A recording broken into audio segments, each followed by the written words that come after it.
जी के चरणों में कोटि कोटि प्रणाम।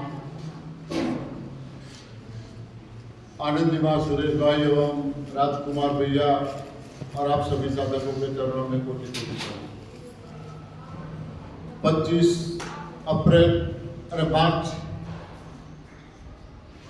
2025 पंजाब होशियारपुर में जो शिविर चल रहा है 5 दिन का, आज चौथा दिन, दूसरा सेशन। साधक मित्रों, सुबह में हम ये जानने की कोशिश कर रहे थे आहार का प्रभाव क्या है, आहार के प्रकार कितने हैं। तो राजसी आहार के बारे में हमने जाना, उसका प्रभाव क्या है वो भी हमने समझने की कोशिश की। तामसी आहार, उसमें एक मौसाहार जो हमारा आहार नहीं है वो भी हमने समझने की कोशिश की। और दूसरा जो तामसी आहार है वो ऑयली, स्पाइसी, तला हुआ, ज्यादा मिर्च मसाले वाला, आग पर चढ़ाया हुआ, ये तामसी आहार है।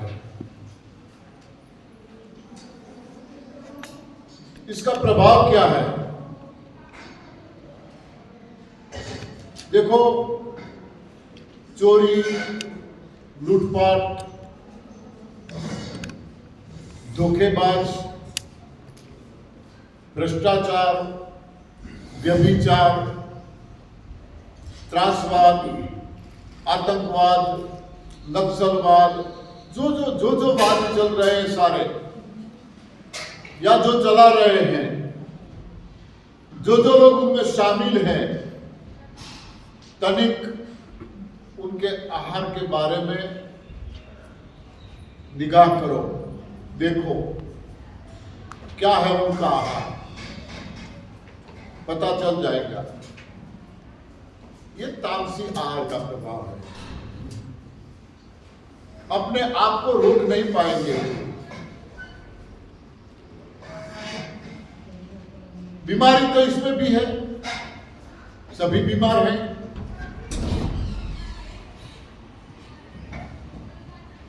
टाइम हमारे पास बहुत कम है, मैं थोड़ा स्पीड जाना चाहूंगा, क्षमा करना।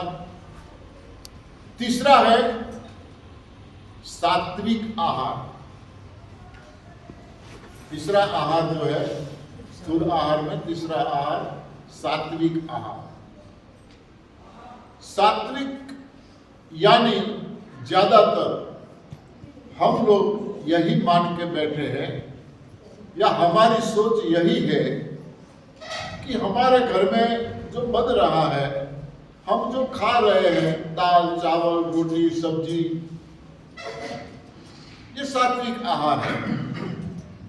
या फिर यूं कहे कि हम मांसाहार नहीं करते हैं, बाकी जो कुछ खा रहे हैं वो सात्विक आहार है। यही है ना हमारी सोच? बिल्कुल गलत सोच है। दूध को क्या मानेंगे हम, शाकाहार या मांसाहार? हाँ, हाँ, कैसे शाकाहार मानेंगे? तो शाकाहार और मांसाहार का हमें पता ही नहीं है। मांसाहार यानी पशुजन्य आहार, पशु के अंदर से जो आहार मिलता है वो मांसाहार है, चाहे हमारी माँ का दूध भी क्यों न हो, जो हम पी के बड़े हुए हैं। इंसान भी तो एक प्राणी है। मगर हमें इसकी डिटेल में नहीं जाना है, शाकाहार मांसाहार की डिटेल में। मगर जो मांस खा रहे हैं वो गलत है। प्राणियों की हिंसा करके हम सोचेंगे कि हम कहाँ हिंसा करते हैं, हम तो मार्केट से लाते हैं। हम खाते हैं तभी तो मार्केट में मिलता है ना। हाँ, हम खाते हैं तभी मार्केट में मिलता है। तो हिंसा में निमित्त तो बनते ही हैं हम। मांसाहार नहीं करते और बाकी जो कुछ खाते हैं इसको हम सात्विक आहार मान के बैठे हैं। ये बिल्कुल गलत सोच है। सात्विक शब्द का अर्थ ही हमने नहीं समझा, इसका मतलब ये होगा। दो शब्दों से बना है ये शब्द। सात्विक शब्द में दो शब्द मिले, सत्व और तत्व। जिस आहार में सत्व और तत्व दोनों साबुत है, तनिक भी खत्म नहीं होते, पूरी मात्रा में 100% हम खाते हैं तो हमें उसमें से मिलता है, वो आहार है सात्विक आहार। तरबूज खाया, कौन सी चीज लॉस हुई? अभी जूस पिया अमरूद का, पालक का, कौन सी चीजें लॉस हुई उसमें? कुछ भी नहीं।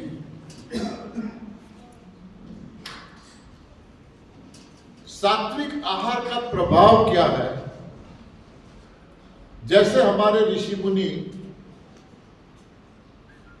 जंगलों में रहते थे और यही आहार था उनका, पत्रम पुष्पम फलम तोयम कंदमूल, ये आहार में लेते थे। तो उनका प्रभाव, ये आहार का प्रभाव कैसा था? उनकी सोच वसुधैव कुटुंबकम की थी।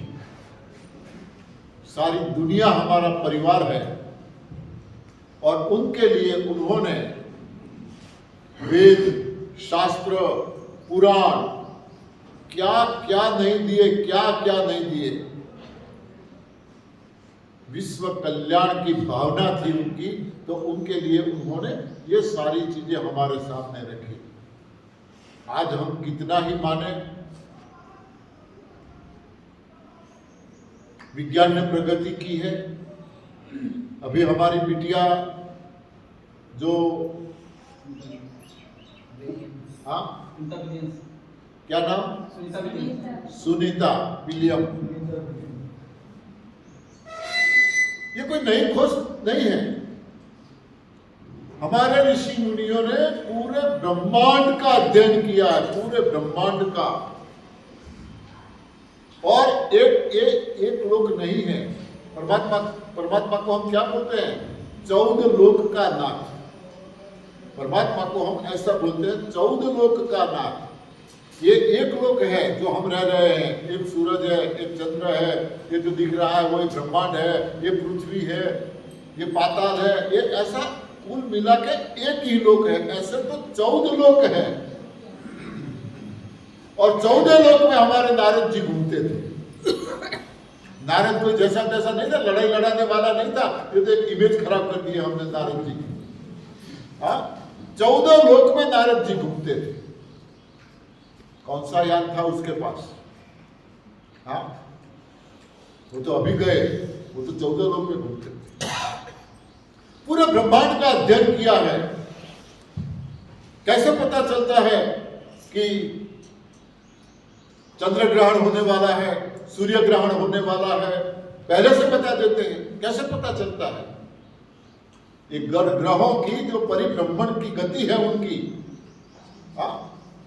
वो उन्होंने अध्ययन किया है और खोजा है। तो जो टाइम बताते हैं उसी टाइम पे वो ग्रहण होता है। कैसे?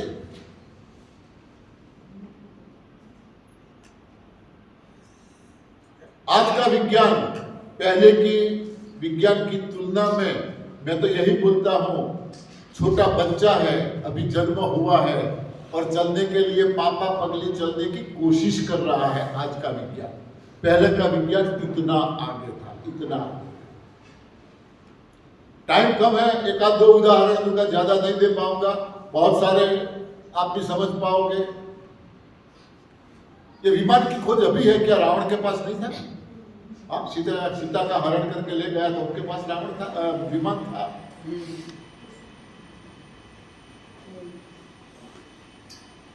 एकलव्य नाम सुना होगा सबने। एकलव्य गुरु द्रोण के पास शिक्षा प्राप्त करने के लिए गया। गुरु द्रोण ने मना कर दिया, मगर उन्होंने तो द्रोण को अपना गुरु मान लिया। कथा आप जानते हैं, मैं सिर्फ बताता हूं। पांडवों के साथ गुरु द्रोण जंगल में घूमने के लिए निकले। साथ में एक कुत्ता था। एकलव्य अपनी साधना कर रहा था। कुत्ते ने एकलव्य को देखा, कुत्ता भौंकने लगा।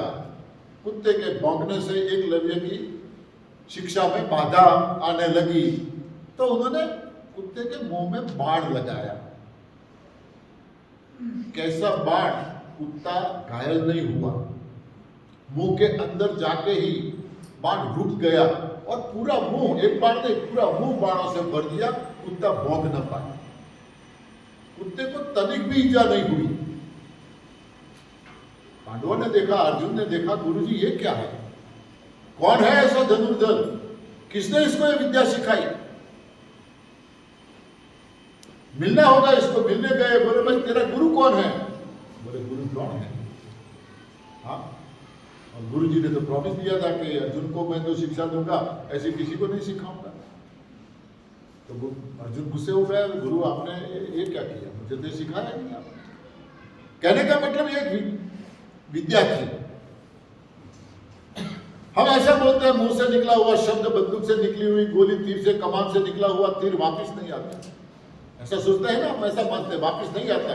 कमान से तीर को निकाल दिया, वो वापस नहीं आएगा। पांडव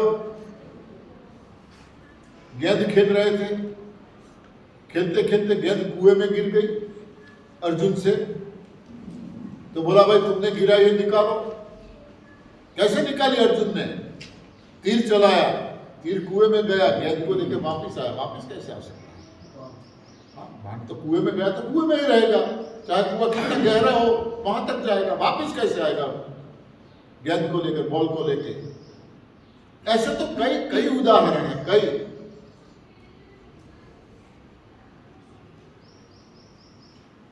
सीता का हरण हुआ, सीता ने जिद की मृग को मारने की। वो मृग नहीं था, मायावी था, मारिस था। जैसे तीर लगा, चिल्लाने लगा, लक्ष्मण दौड़ो दौड़ो दौड़ो, राम की आवाज में। सीता ने सुना, अरे लक्ष्मण तुम्हारे भैया मुसीबत में है, जाओ तुम। लक्ष्मण बोले भैया मुसीबत में हो ही नहीं सकते। जिद की सीता ने, लक्ष्मण को जाना हुआ। जाते वक्त उन्होंने क्या किया? जो रेखा बनाई, लक्ष्मण रेखा। हम इन सारी चीजों को हम लोग चमत्कार मान के बैठ गए। ये चमत्कार नहीं था, कौन सा केमिकल था वो जो इंसान का पांव ऊपर आते ही आग पैदा हो? रशिया में रामायण नाम से पूरी लेबोरेटरी चल रही है, ऐसी चीजों के बारे में वे लोग खोज कर रहे हैं। और हम इन सारी चीजों को चमत्कार मान के रामायण, महाभारत, गीता रेशमी कापड़ में बंद करके, तिलक दिया अगरबत्ती करके पूजा करते हैं। खोलो, गीता कोई एक धर्म का ग्रंथ नहीं है, रामायण कोई एक धर्म का ग्रंथ नहीं है, महाभारत कोई एक धर्म का ग्रंथ नहीं है। ये सारे ग्रंथ जो है जीवन सिखाने के लिए, जीवन में आने वाली मुसीबतों में से कैसे हम बाहर निकले, चाहे कोई भी मुसीबत क्यों ना हो। खोलो, ये गीता खोलो, रामायण खोलो, हाँ मिल जाएगा रास्ता। मगर फुर्सत किसको है? हाँ, अब तो पढ़ने का तो बात ही छोड़ो, कोई पढ़ता नहीं है, कोई पढ़ता नहीं है। मोबाइल ने सारी चीजें ले ली हमसे, कोई पढ़ता नहीं है। एक नवयुवक कपल, नई नई शादी हुई थी, कहीं बाहर जाना था हनीमून के लिए, रेलवे प्लेटफॉर्म पर बैठे थे। एक बेंच पर बुजुर्ग बैठे थे, दादाजी, थोड़ी जगह थी तो वो कपल भी वहां बैठ गया। तो वो युवक ने, दादाजी क्या पढ़ रहे थे, देखा, बोले दादाजी क्या पढ़ रहे हो? बेटा मैं रामायण पढ़ रहा हूं। ओ माय गॉड, कितने साल पुरानी ये किताब है। हाँ, कितने साल पुरानी ये किताब है। इसके बाद तो कितनी नई नई किताबें, नई नई नॉवेल्स। ये तो, इसमें क्या पढ़ना है? तो पता है राम को वनवास हुआ, सीता का हरण हुआ, वापिस आए, राम को राजगादी मिली, यही बात है, इसमें क्या है पढ़ना? सब जानते हैं ये। बुजुर्ग बोले बेटा तुझे पता नहीं, रामायण वो ग्रंथ है जितनी बार तुम पढ़ोगे ना, जितनी बार तुम पढ़ोगे ना, उतनी बार अंदर से कुछ ना कुछ नई चीजें मिलेगी। अरे नई चीज है क्या? है तो इतना ही ना, और कुछ क्या है? चलो कोई बात नहीं, तेरी मर्जी। इतने में ट्रेन आ गई। आज की ट्रेनों में जो सुविधा, ऐसी सुविधा शुरू में नहीं थी, सारे जनरल कोच होते थे। हाँ, तो जो पहला वो पहला, हाँ, धक्का मुक्की होती थी उतरने वालों की, चढ़ने वालों की। तो वो युवक चढ़ गया ट्रेन में, मगर उसकी वाइफ ऊंची एड़ी के चप्पल पहने थे। हाँ, वो न चढ़ पाई, वो बाहर लटक रहा था। अरे दौड़ दौड़ दौड़ दौड़, हाथ लंबा कर रहा था, मगर वो नहीं पहुंच रही थी। काफी कोशिश की, मुसीबत से हाथ में आया और उन्होंने जोर से खींच लिया इनको। थोड़ी चोट भी लगी, मगर गाड़ी के अंदर खींच लिया। अंदर गए, वो दादाजी तो अपनी सीट पे बैठे थे, रामायण पढ़ रहे थे। युवक ने बोला, अरे दादाजी आप कैसे चढ़ गए ऊपर? इतनी भीड़ में मैं तो चढ़ ही नहीं पाया, इसकी वजह से नहीं चढ़ पाया, वो दौड़ ही नहीं पाई। दादाजी बोले, बेटा गुस्सा मत कर, यदि तूने रामायण पढ़ी होती ना तो ये नौबत ना आती। अब ये देखो फिर से वही बात, रामायण युग में क्या ये ट्रेनें थी क्या जो ट्रेन की बातें रामायण में लिखी है? कैसी बात करते हो आप? कहां थी ट्रेनें वहां पे? बेटा ट्रेन नहीं थी, मगर जब राम को वनवास मिला और राम को सरयू नदी पार करना था, तो पहले राम नहीं चढ़े थे, पहले राम ने सीता को चढ़ाया था, बाद में राम चढ़े थे। यदि तूने रामायण पढ़ी होती तो तू पहले नहीं चढ़ता, पहले इनको चढ़ाता। ठीक है, हाँ, ये ठीक है, सही है। तो ये है सब। ये कोई धार्मिक ग्रंथ नहीं है। रामायण ये सिखाता है परिवार में कैसे रहना चाहिए, महाभारत ये सिखाता है क्या त्याग करना चाहिए। हाँ, और गीता ने तो कोई सब्जेक्ट नहीं छोड़ा, सांसारिक, सामाजिक, आर्थिक, नैतिक, कोई सब्जेक्ट गीता ने नहीं छोड़ा, कोई सब्जेक्ट। 18 अध्याय में सब कुछ। मगर क्या पढ़ते हैं हम? पढ़ते हैं तो इसका अपने मतलब के मुताबिक अर्थ निकालते हैं हम। 20,000 संप्रदाय है हिंदू धर्म में, 20,000 से ज्यादा संप्रदाय है, 20,000 से ज्यादा। कोई संप्रदाय गीता को छोड़ के नहीं चल सकता, कोई संप्रदाय गीता को छोड़ के नहीं चल सकता। सबको गीता साथ में रखनी पड़ेगी, चाहे कोई भी संप्रदाय क्यों ना हो। गीता वो चीज है। तो मेरा कहने का मतलब यह है कि देखो, परमात्मा ने तो सिर्फ और सिर्फ सबसे पहले इंसान भेजा है। आप किस जाति का था वो जो पहला आया? वो थी कोई जाति उसकी क्या? था कोई उसका धर्म क्या? सिर्फ इंसान था। जैसे जैसे आबादी बढ़ती गई, परिवार बड़ा होता गया, बंटवारा होता गया, जाति में बंटवारा, धर्म में बंटवारा, वहां तक कि भगवान का भी बंटवारा कर दिया हमने। धरती माटी अंबर बांट दिया, संसार को बांट दिया, भगवान को भी हमने बांट दिया, किसी को नहीं छोड़ा। अपने मतलब के मुताबिक जय श्री कृष्ण बोलने वाला राधे कृष्ण नहीं बोलता है, राधे कृष्ण बोलने वाला हरे कृष्ण नहीं बोलता है, हरे कृष्ण बोलने वाला जय योगेश्वर नहीं बोलता है, जय योगेश्वर बोलने वाला राधे कृष्ण नहीं बोलता है। क्या है ये?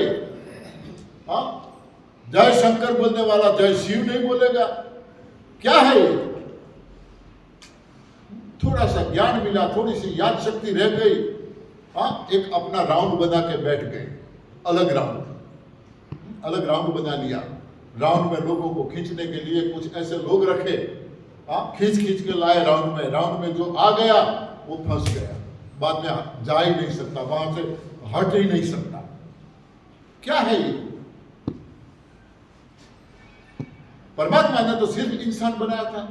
माफ करना, देखो यहां भी एक दिन वो बेटी ने बात कही थी कि यहाँ हॉल में सबको सर पे कपड़े रख के बैठना चाहिए। क्या है ये?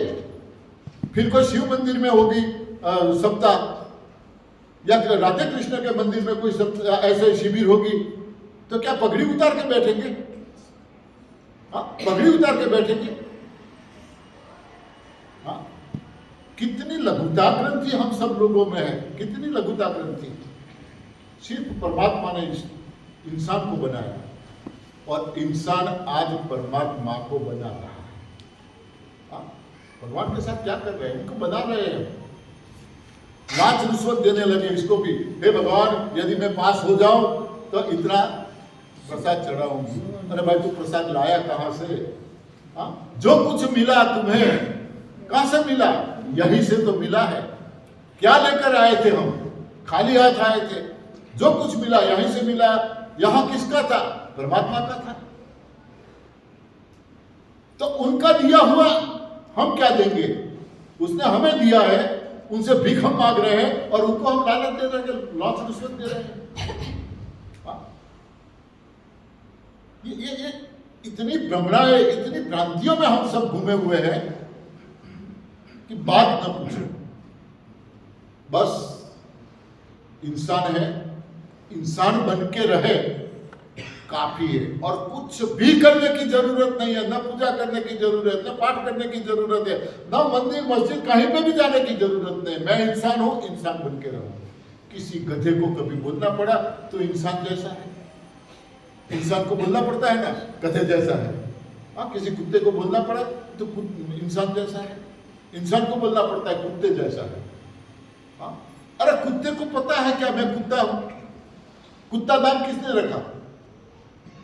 कुत्ता नाम किसने रखा? हमने रखा है ना। हाँ, गधा नाम किसने रखा? हमने रखा है। कभी कुत्ते गधे को पूछो तो सही, वो हमें किस नाम से जानते हैं? हाँ, बैठा है बेचारा आराम से, वहां से निकले नहीं कि लात लगा ही नहीं। अरे बेचारा आराम से बैठा है, क्यों लात लगा रहे हो? या पत्थर लगाया नहीं, हाथ में डंडा है तो डंडा लगाया नहीं, क्यों? आराम से बैठा है रोटी मस्ती में। हाँ, और ऐसे डंडा लगा दिया, क्या सोचता होगा हमारे बारे में वो? बहुत बहुत अच्छी बात है। सारे पशु पक्षी इंसान की भाषा समझते हैं, समझते हैं ना? सारे समझते हैं इंसान की भाषा। कुदरत ने बहुत अच्छी सुविधा की, इंसान किसी की भाषा नहीं समझता, कोई पशु पक्षी की, वरना वो तो कितनी गालियां देते हैं हमें। हाँ, मगर अच्छा है हम समझते ही नहीं। ऐसे बैठा है, करेगा तो क्या गाली तो बोल रहा है, मगर हमें पता नहीं है इसकी लैंग्वेज।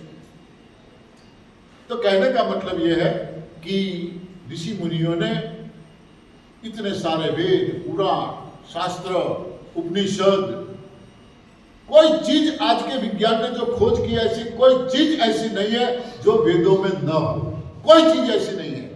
अभी तो खोज रहे हैं, वैज्ञानिक लोग खोज रहे हैं। अब पता चला है वेदों में ये सारी चीजें हैं। वेदों ने हजारों साल पहले वेदों में बताया गया है सूर्य में से ओम की आवाज निकल रही है। नासा ने अभी सिद्ध किया, सही बात है। हनुमान चालीसा में तुलसीदास जी ने पृथ्वी से सूर्य का अंतर कितना है, हम हनुमान चालीसा पढ़ो, उसमें बताया गया है। नासा को अभी पता चला कि तुलसीदास ने जो बताया है बिल्कुल इतना ही अंतर है। कहा तुलसीदास के पास यान था, कौन सी सुविधा थी उसके पास? इसको हम ऋषि मानते हैं। शब्द परिवर्तन हुआ है, वो सबसे बड़े वैज्ञानिक थे, और उस समय में विज्ञान नाम नहीं था तो ऋषि मानते थे। मगर इनका आहार ये था और इसका प्रभाव ये रहा। ठीक है, तो ये आहार का प्रभाव रहा, और ये आहार के जो भाग हुए, पाठ हुए, वो मैंने बताया प्रकार आहार के। अब थोड़ा आगे जाए, एडवांस न्यू डाइट सिस्टम जो हम ये कर रहे हैं, कैसे फॉलो करना चाहिए? करीब 4 से 5 प्रकार है फॉलो करने का। और कल ग्रीन जूस के बारे में तो मेरे ख्याल से किंजल मैंने अब सबको बता दिया है, तो वो उसकी बात तो मैं नहीं लेता हूँ। तो मैं कल लिखवा रहा था ना, तो ये तो लिखवा दिया ना उन्होंने। हाँ, तो मैं उसको तो छोड़ देता हूँ। ठीक है, मैं सुन रहा था। देखो मैं सबकी खबर तो रखता हूं, चाहे कहीं भी बैठा हूं। हाँ? तो सबसे फर्स्ट नंबर पे मैंने बताया था लंघनम परम औषधम। जिसको मेजर प्रॉब्लम है उसको उपवास पे ही आना चाहिए। उपवास कैसे करना है वो मैंने बताया, कैसे छोड़ना है वो मैंने बताया, मगर लंबे उपवास पर आने के लिए क्या करना चाहिए, शुरुआत में क्या करना चाहिए। तो पहले जो पका हुआ आहार ले रहे हो उसको स्टेप बाय स्टेप धीरे धीरे धीरे धीरे धीरे धीरे धीरे छोड़ते जाओ। यहां उपवास का टाइम धीरे धीरे धीरे धीरे धीरे धीरे लंबा करते जाओ। चाहे आधे घंटे से उपवास की शुरुआत करो, या मैंने बोला था 5 मिनट से शुरुआत करो, ज्यादा न कर पाते हैं। उपवास का पीरियड बढ़ाते जाओ, और यहां जो पका हुआ खा रहे हैं स्टेप बाय स्टेप एक एक चीज छोड़ते जाओ, छोड़ते जाओ, छोड़ते जाओ, छोड़ते जाओ। स्प्राउट पे आ जाओ, मूंग चना जो कुछ स्प्राउट है उस पे आ जाओ, धीरे धीरे वो छोड़ते जाओ। फ्रूट्स पे आ जाओ। फ्रूट्स 3 प्रकार के हैं, आपको पता ना हो तो। फ्रूट्स भी 3 प्रकार के हैं। एक है जूसी फ्रूट्स, लिख सकते हो। एक है जूसी फ्रूट्स, यानी जिसमें से जूस निकलता है, जिसको हाथ में पकड़ के ऐसे निचोड़ेंगे, दबाएंगे तो जूस निकलेगा। जैसे मौसमी है, संतरा है, अनार है, अंगूर है, पाइनएप्पल है। हाँ, ये जूसी फ्रूट्स है। और शरीर को जूस की जरूरत है।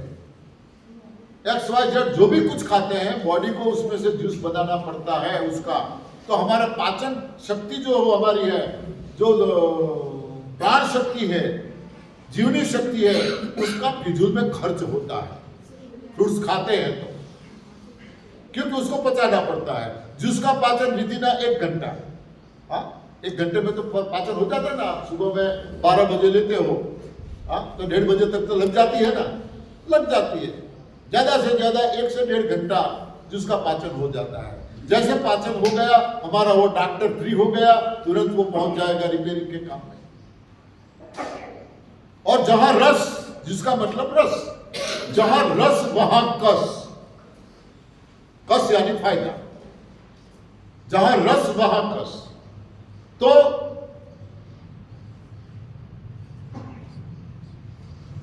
पका हुआ छोड़ने के बाद स्प्राउट पे आओ। धीरे धीरे यदि कोई ड्राई फ्रूट्स ले रहे हो तो वो बंद करो, और फलाहार पे आ जाओ। कोई भी फल खाओ, जूसी खाओ। दूसरा प्रकार है पल्पी फ्रूट्स। पल्पी, जिसमें से पल्प निकलता है, जैसे बनाना। कितना ही दबाओ, पल्प यानी जैसे कोलगेट की ट्यूब, दंत मंजन होता है ना, ट्यूब, ऐसे दबाओगे तो आधा ऊपर चला जाएगा, आधा नीचे आ जाएगा, हाथ में कुछ नहीं बचेगा। बनाना दबा के कोशिश करना। हाँ, पपीता पल्पी फ्रूट्स है। अंगूर, अरे अनार, अरे अमरूद, ये पल्पी फ्रूट्स है। ऐसे कई पल्पी फ्रूट्स है। एप्पल, ये पल्पी फ्रूट्स है, उसमें से पल्प निकलता है। और तीसरा है ड्राई फ्रूट्स। ड्राई शब्द का अर्थ क्या होगा? सूखा। सूखा। उसमें न पल्प है, उसमें न जूस है। उसको यदि पीसोगे तो क्या निकलेगा? हाँ, ऐसा तेल थोड़ा निकलेगा। एक बादाम को हाथ में लेके पीस लो, तेल निकल जाएगा। तेल निकालने की तो कोशिश करनी पड़ती है।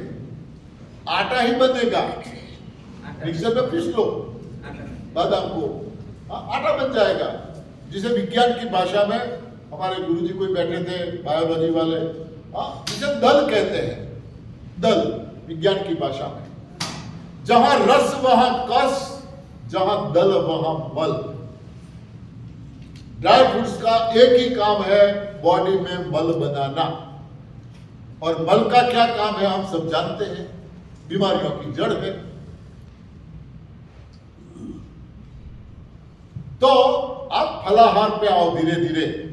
ये ड्राई फ्रूट्स, स्प्राउट्स, ये सब छोड़ के धीरे धीरे फलाहार में जो आप ले रहे हो पल्पी फ्रूट्स, इसको बंद करो, जूसी फ्रूट्स पे आ जाओ। जूसी फ्रूट्स खाओ, जूस नहीं बनाना है, खाओ, क्योंकि खाने का मन होता है। हाँ, खाने का मन बहुत होता है। जूस कितना ही पिए मगर कुछ चबाने का मन होता है। तो जूसी फ्रूट्स को आप खाओ, मगर जूस ही अंदर जाने दो। उसका जो फाइबर्स पूरा निकलता है, बचता है, उसको बाहर निकालो। आपके हमारे गुरुजी को देखो, वो खाते हैं तो बिल्कुल ऐसा खाते हैं, चाहे कुछ भी खाए, अंदर जूस ही जाने देते हैं, बाकी की सारी चीजें प्लेट पूरी उनकी भर जाती है फाइबर्स से। फाइबर्स की बॉडी में जरूरत नहीं है। जहाँ जगह होती है वहाँ फाइबर्स भी चिपक जाता है। हम कुछ ऐसा खाते हैं तो हमारे दांतों में जगह है तो दांतों में चिपक जाता है कि नहीं? हाँ, तो फिर वो स्टिक लेके हमें दांतों में से निकालना पड़ता है। तो इसी तरह वो हमारी बॉडी में भी चिपक जाता है। फाइबर्स की बॉडी में जरूरत है। हाँ, विज्ञान ने बताया अभी फाइबर्स की बॉडी में जरूरत है। क्यों? गलत आहार ले रहे हैं। गलत आहार की वजह से जो मल चिपका है उसको निकालने के लिए विज्ञान बोलता है कि फाइबर्स लोगे तो फाइबर्स कुछ मल लेके बाहर निकलेगा। सही बात है, मगर जहां जगह होगी वहां फाइबर खुद चिपक जाएगा। हाँ, जगह होगी वहां खुद चिपक जाएगा। तो जूसी फ्रूट्स खाना है तो ऐसे खाना है, और फिर जूसी फ्रूट्स को भी ऐसे खाना छोड़ दो, जूस बना कर इधर स्टेप बाय स्टेप उपवास का पीरियड बढ़ाते जाओ, और अब इधर स्टेप बाय स्टेप धीरे धीरे जूस पीने का भी कम करते जाओ। शुरुआत में 4-5 बार पिया, कुछ दिन के बाद थोड़ा कम करते जाओ। इधर फास्टिंग का पीरियड लंबा करो, इधर जूस कम करते जाओ। एक दिन ऐसा आएगा आपका निर्जल उपवास हो जाएगा। एक हो गया। कभी ऐसा पहले से तय मत करो कि मुझे 2 निर्जला करना है, 3 करना है, 4 करना है, 5 करना है। कभी ऐसा मत सोचो, नहीं कर पाओ। आज मुझे क्या करना है, अभी मुझे क्या करना है। मूर्ख को पता नहीं है पल की और बात करता है कल की। कल सिर्फ और सिर्फ एक शब्द है, हकीकत नहीं है। हकीकत जो है वो आज है। हाँ? हकीकत आज है, कल तो एक शब्द है, कभी कल आती नहीं, हर रोज आज ही होता है। तो मुझे आज चलो 12 बजे तक निर्जला करना है, देखते हैं क्या होता है। 12 बज गए, अरे अभी तो भूख नहीं लगी, चलो देखते हैं 1-2 बजे तक। 1-2 बज गया, क्या बात है, अभी भी भूख नहीं लगी। एनिमा ले रहे हैं, कुल्ला कर रहे हैं, जो चीजें मैंने बताई थी वो सब कर रहे हैं। 2 बजे भूख नहीं लगी, चलो देखते हैं 3-4 बजे तक। 4 बज गए, भूख नहीं लगी, क्या बात है, आज भूख ही नहीं लग रही है।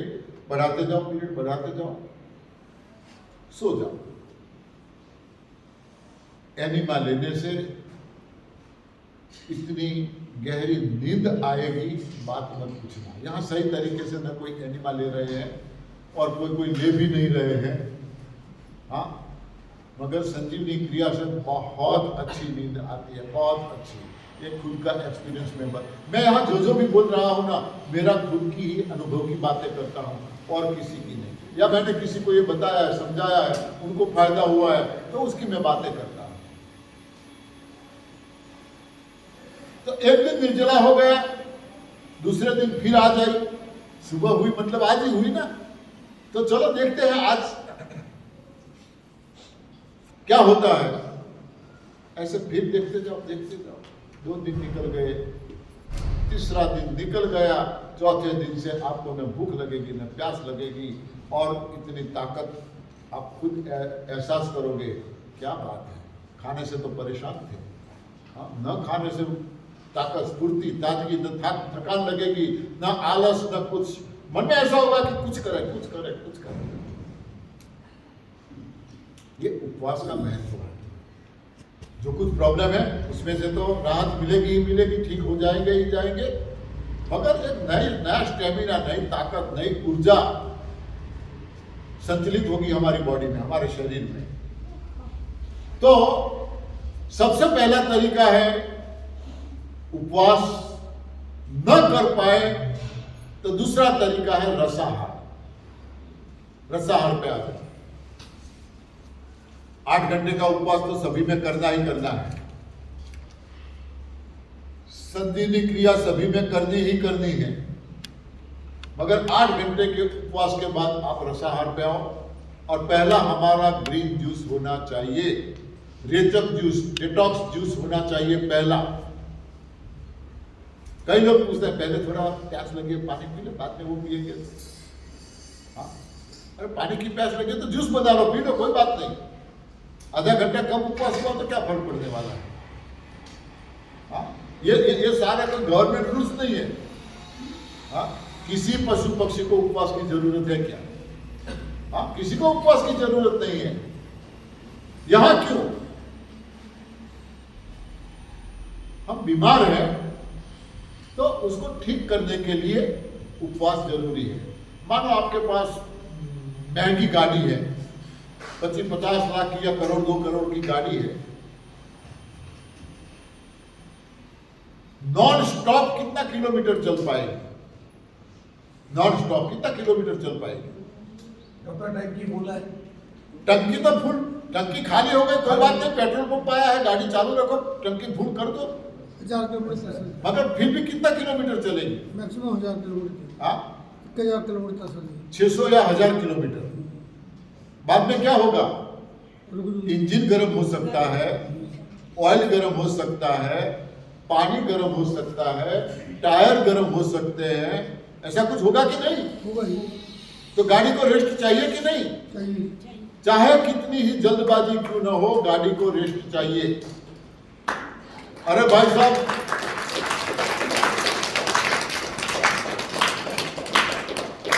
ये भी तो एक इंजन है। हाँ, ये भी तो एक इंजन है। बचपन से, जन्म से लेके आज तक आराम दिया है क्या? हाँ, जन्म से आज तक इस इंजन को आराम मिला है क्या? हाँ, बस चालू ही चालू, चालू ही चालू।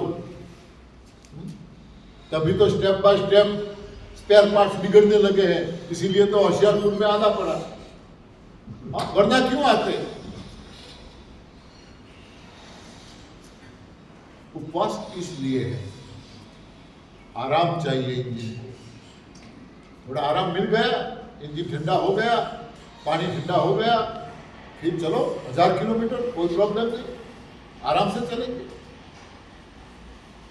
तो ऐसे उपवास को धीरे धीरे धीरे धीरे धीरे आप आगे बढ़ा सकते हैं। तीसरा तरीका है, सिर्फ रसाहार से सेटिस्फैक्शन नहीं होता, मन नहीं मानता, तो आप जैसे मैंने बताया जूसी फ्रूट्स खाओ, फाइबर्स बाहर निकालो। दूसरा तरीका है, ओनली जूस से पेट नहीं भरता, फलाहार करो, पल्पी फ्रूट्स खाओ, मगर फायदा जूसी फ्रूट्स में है, फायदा रसाहार में है।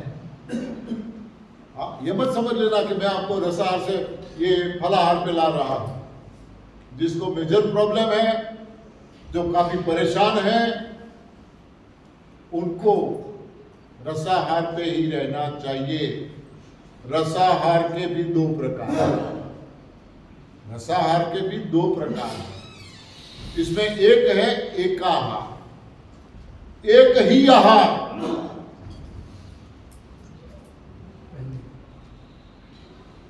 दिन में दूसरा कुछ भी नहीं लेना, बस सिर्फ एक ही आहार।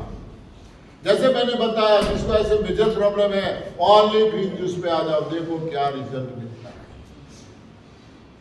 एकाहार की शिविरें होती है, हम रखते हैं। अभी 22 फरवरी को ही हम 10 दिन का शिविर अटेंड करके यहाँ आया हूँ। अंगूर की शिविर थी, 10 दिन ओनली अंगूर।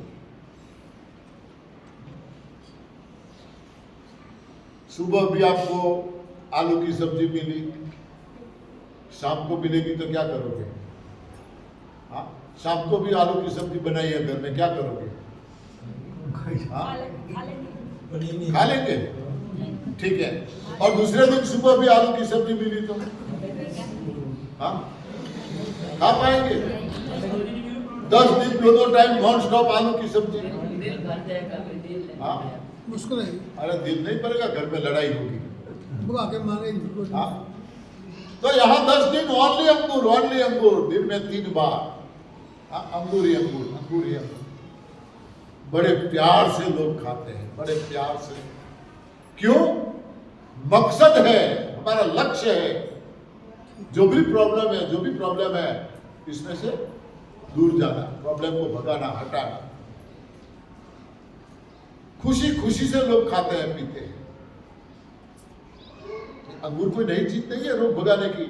हाँ, यहाँ जो चीजें आपको खिला रहे हैं, जो भी, इसमें से एक चीज मुझे बताओ, कौन सी चीज नहीं है आपके लिए जो आपने घर में न खाई हो आज तक? एक चीज बताओ मुझे, है कोई चीज? ग्रीन जूस बनता है तो पालक, धनिया, पुदीना, करी पत्ता, लौकी, ये सारी चीजों से ग्रीन जूस बनता है। अभी अमरूद वाला पिया, अमरूद पालक, तो अमरूद भी घर में आते हैं, पालक भी आते हैं। एक आहार अंगूर पे करते हैं तो अंगूर भी हर घर में आते हैं। आम का करते हैं तो आम भी हर घर में आते हैं। कौन सी ऐसी चीज है जो घर में नहीं आती और हमने न खाई हो? सारी चीजें ये हमने खाई थी, फिर भी बीमार, और यहाँ वही चीजें खाते हैं फिर भी स्वस्थ। क्यों? सोचो, इन चीजों को गलत तरीके से हम खाते थे। क्या खाना, कब खाना, कितना खाना, इन चीजों का हमें पता नहीं था। किसके साथ क्या खाना वो पता नहीं था। इमली खाई, दूध पिया, खट्टी चीज कोई भी खाई, ऊपर से दूध पिया, सोरासिस होगा ही होगा, 100% होगा। लहसुन प्याज खाया, दूध पिया, सोरासिस होगा ही होगा। आज तक हम वो करते आए। ये जो मैडम है ना, उसको खुश करते रहे, वो मांगती रही, उनको अच्छा लगा। तो फलाहार पे हम रह सकते हैं। एकाहार सबसे बढ़िया है, रसाहार में एकाहार सबसे बढ़िया है। कोई भी चीज ऐसा नहीं है अंगूर या आम का एकाहार करो, योर चॉइस, आपकी पसंद। शर्त इतनी, सीजनेबल होना जरूरी है। शर्त इतनी, सीजनेबल होना जरूरी है। और सीजनेबल लेने से डबल फायदा है। एक तो सस्ता भी होगा, हाँ, और शरीर में फायदा करेगा। कब तक करे कहा? मैं तो यही लोगों को बताता हूं, जब तक उसकी सीजन चलती है लेते रहो। यहां आके मेरा बंद हो गया, एकाहार में था, यहां मुझे अंगूर मिला ही नहीं। और मेरी डिमांड करने की मेरी कोई ऐसी सोच भी नहीं होती है कि मैं एकाहार में हूं, अंगूर पे हूं, मुझे अंगूर चाहिए। मैं कभी ऐसा नहीं करता। जो भी मिलता है चलता है, जब मिलता है चलता है। मगर जब तक सीजन मिले तब तक आप एकाहार में रहो। देखो जो भी प्रॉब्लम है उसमें से कितना जल्द आपको रिजल्ट मिलता है, कितना जल्द। अलग अलग चीजें खाते हैं तो सभी की पाचन क्षमता, जो पाचन पीरियड होता है सभी फ्रूट्स का, अलग अलग होता है। कोई 1-8 घंटे में पाचन हो जाता है, किसी को 1.5 घंटा लगता है, किसी को 3। अमरूद खाएंगे तो ज्यादा वक्त लगता है। तो एक ही चीज खाएंगे तो सेम टाइम लगेगा। और हमारा जो डॉक्टर मैंने बताया था उसको ज्यादा वक्त मिलेगा, ज्यादा फ्री रहेगा। तो वो तो कामचोर है नहीं, जैसे फ्री हुआ नहीं कि लग गया अपने काम। तो एकाहार पे आ गया।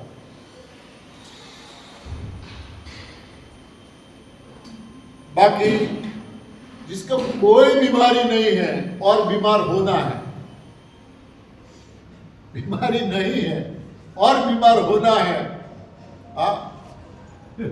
तो ये जो आपने छोड़ा है वो शुरू करो। हाँ, कोई बीमारी नहीं है, स्वस्थ हो गए हैं, खाई में गिरे थे, हाँ, कुएं में गिरे थे, मुसीबत से मेहनत करके ऐसी शिविरें अटेंड कर करके धीरे धीरे पहाड़ी की टोच पर आए हैं, तो फिर खाई की ओर नजर भी क्यों डाले? हाँ, खाई की ओर नजर भी क्यों डाले? थोड़ा सा भी आपका पांव फिसला ना, ऊपर आने में वक्त लगता है, चोटी पर हिमालय सर करने में वक्त लगता है, मगर हिमालय से नीचे आने में कितना वक्त लगेगा? 1 सेकंड। सेकंडों में नीचे धड़ाम करके। तो मुसीबत से कड़ी मेहनत तपस्या कर रहे हो, आप तप कर रहे हो, लक्ष्य है आपका प्रभु प्राप्ति का, रोग हटाने की बात छोड़ो, प्रभु प्राप्ति का सही रास्ता है, तो क्यों अब दोबारा हम मुंह खाई की ओर नजर डालें? जाने की तो सोचना ही नहीं है, मगर नजर भी नहीं डालना है। मुसीबत से हम निकले हैं।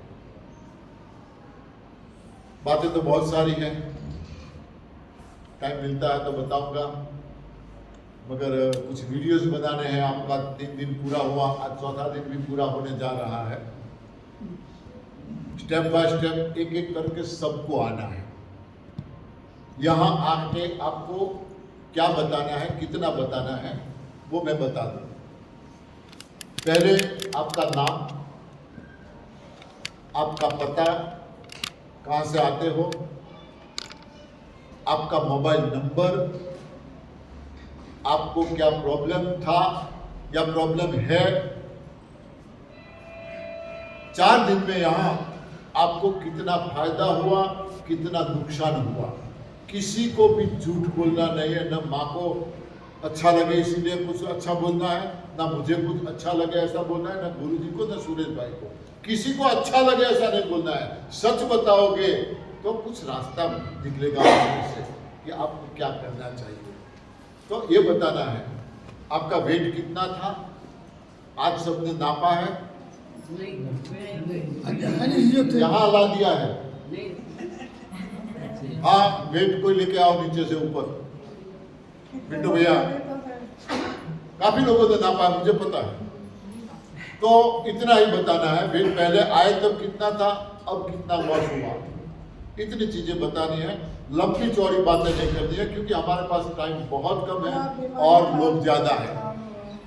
ठीक है, चलो पहले तुम हाँ, वेट कर लिया, वेट कर लिया। आई जाओ इधर भाई, माइक दो। कहाँ गया अंकित? चलो ये देता हूँ, छोड़ो मैं ये देता हूँ, मुझे जरूरत नहीं है। पहले इसको साइड में रख दो एक बार, इसको हाँ निकाल दो।